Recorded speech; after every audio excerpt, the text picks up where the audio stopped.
자, 여러분 안녕하십니까? 김석입니다. 자, 이번 시간은 구강에 대한 우리가 핵심 정리를 해보도록 하겠습니다.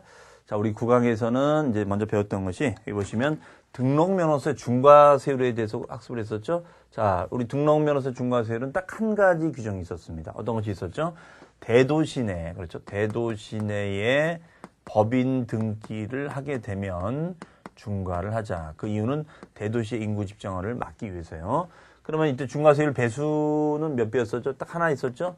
표준세율에다가 곱하기 100분의 300, 즉 3배가 되겠죠? 이렇게 중과를 했었고, 이때 법인 등기를 한다라 하면 설립 등기를 한다거나 전입 등기를 하는 것을 지칭했었습니다. 그 다음에 이제 부가징수는 언제까지 할 것인가? 등록면허세 부가징수는 이거는 이제 등록하기 전까지 우리가 부가징수한다 이렇게 했었죠. 그래서 한 이유가 아니라는 거. 그래서 등록하기 전까지 일단 부가징수하고요. 두 번째는 우리가 가산세를 물긴 무는데 우리가 등록면허세는 신고의제가 됐을 때는, 즉 신고의제는 납부상의 실익은 달성이 되고 과거에 신고하지 않았다 하더라도 납부상의 실익이 달성됐을 때는 무신고 가산세라든가 이런 가산세를 적용한다 안 한다? 안 한다 이렇게 했었어요. 그렇죠? 등록면허세만 있는 독특한 규정이 있었죠. 그다음에 이제 세 번째는 이제 부과되는 세금은 납부세액을 기준으로 했을 때는 지방교육세가 20%가 부과됐었고 감면시에는 농어촌 특별세가 20%가 부과됐었죠. 자, 이런 내용들을 중심으로 다시 한번 정리해 주시면 좋겠습니다.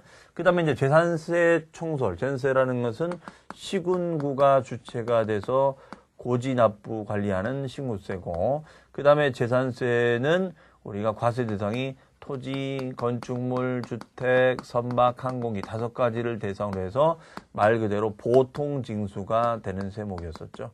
보통징수. 그 다음에 재산세를 부과하는 이유는 이런 토지, 건축물, 주택, 선박, 항공기에서 수익이 예상된다. 그래서 이런 것을 우리는 응익과세라고 했었습니다. 수익력에 착안하여 과세하자. 자, 그렇다면 재산세는 누구에게 고지할 것인가? 납세의무자가 시험에서 여러 번 출제되기 때문에 정리를 잘 해두십사 이렇게 했었는데요. 일단은 납세의무자는 소유권이 바뀌기 때문에 매년 6월 1일 현재 시점에 사실상 소유자를 납세의무자로 한다.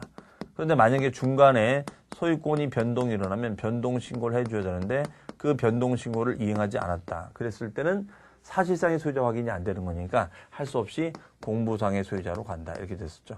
그 다음에 공부상의 소유자도 확인이 안 되고 사실상의 소유자도 확인이 안 되는 행방불명, 행볼이 된다거나 아니면 외국인 명의로 돼 있다거나 등등등의 사유가 있어서 도저히 실제 소유자 확인이 안 됐을 때는 어떻게 할 것인가? 소유권의 규속을 몰랐을 때는 그 물건을 사용하는 자가 있다면 그 사용하는 자에게 고지서를 발송하자 이렇게 썼습니다. 자, 이런 것을 바로 납세의무자라고 표현했었죠. 납세의무자. 자, 그래서 가장 우리 시험지에서 출제가 많이 되고 있는 파트다. 이렇게 보시면 되겠고 과세 대상은 5가지 대상이 있다. 이렇게 보시면 되겠습니다. 자, 이상으로 해서 구강에 대한 키 핵심 정리해 봤고요. 다음 시간에 여러분도 찾아뵙도록 하겠습니다. 수고 많으셨습니다.